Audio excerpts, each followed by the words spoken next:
Uy, may napanood ako. Yung bata daw hinila yung paa. Sino naghila? Hindi ko, yung multo ata yun. Nandun dun sa may oo, sa horror movie. Totoo daw yun eh. Pinugutan. Ano nangyari sa bata? Binugutan ng ulo. Di ba, Nard? Saan nyo napanood? Doon sa horror movie. May nakita ko sa TV, pinugutan ng ulo pagkabukas ng pintuan ng kotse ni naiwa yun dito, labas yung bituka, naglabas lahat ng dugo, hiniwa yun dito, labas utak, dinukot yung mata ng mongoloid eh. Wala na lang pinugutan ulit yung ulo, yung ilong tinanggal, tinga. Ako din may kikwento din ako sa Ano inyo. yun?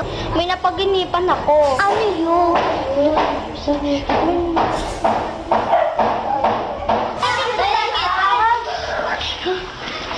Tara, akin tayo. Kasi may dito haunted house ba to? Hindi ah.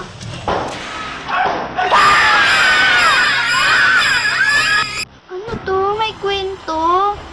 The last man on earth sat alone in a room. There was a knock on the door. Oh my God! Totoo yun? Nakakatakot.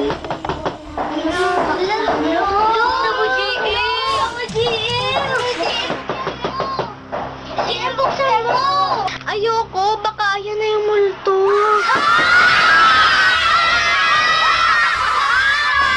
Buksan mo na! Naiinis ako, buksan mo na! Buksan mo na! Bilis! Bakit may mga bata dyan? Bakit may mga bata dyan? Hoy! Kumaklita ka! Lumabas kayo dito! Magkasakad ako kayo! Lumabas kayo! Kaya Lumayas kayo dito! Lumayas kayo dito! Lumayas kayo! Opo, lalayas ako. Ikaw mukha pa, wala kang ligo. Ikaw, babae ka, mukha kang syunga. Bumaba kayo doon! Punyet! Ang dami niyong lagde. Alas na yun yung mga manula. Beslog yan sa salon. Hoy, umakit kayo dito. May kwento ako. Dali, go! Mga bakla kayo. Dalihan nyo. May kwento ako. Ano yun? May isang batang nagngangalang George Miguel Condesa. At ang pangalan ng batang yun sa lugar nila ay GM. Bakit ka tumatawa? Naglakbay siya sa isang malayong lugar dahil wala silang ulam.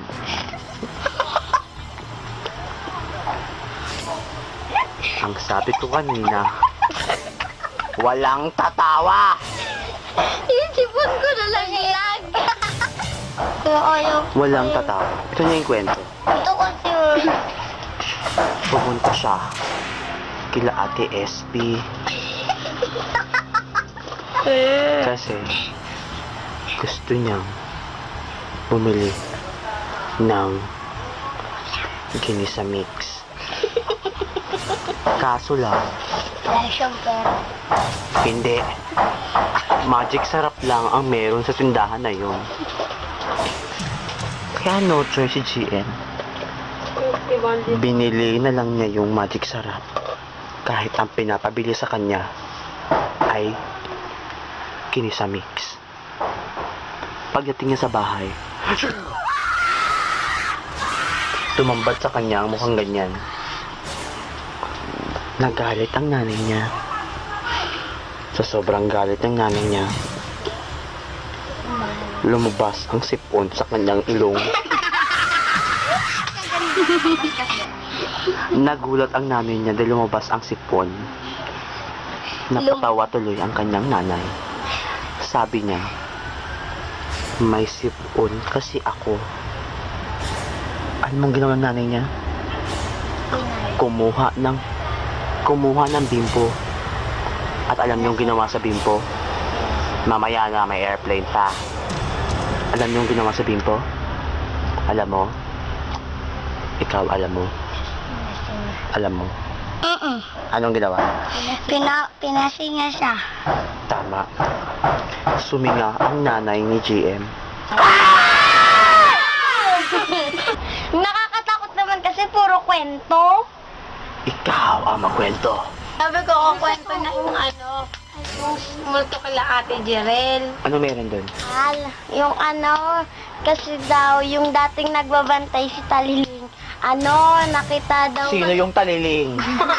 Yung batang Sino yung taliling? nagbabantay. Ano? Sino? May Taliling. Ikaw, ano meron ka? Wala. Syokong ba? Go. Tapos nung natulog na daw sila, si Taliling. nanaginip, ay Taliling binangungot. na nanaginip. Binangungot. Taliling. Ano go? Binangungot daw siya, tapos yung bangungot niya, tinapon daw siya sa hagdan, tapos daw namatay daw siya. Walang kwenta, hindi ba ngungut? Mamabagot! Ah! Lord, masama ba yun? Pag, Yung- pag mataas, tapos may terrace kayo. May tao sa baba.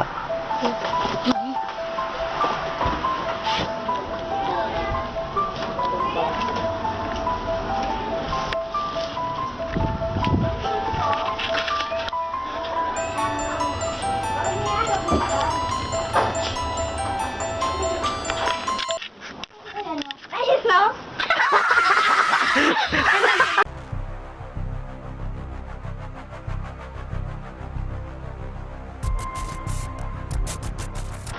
May kinuha siya.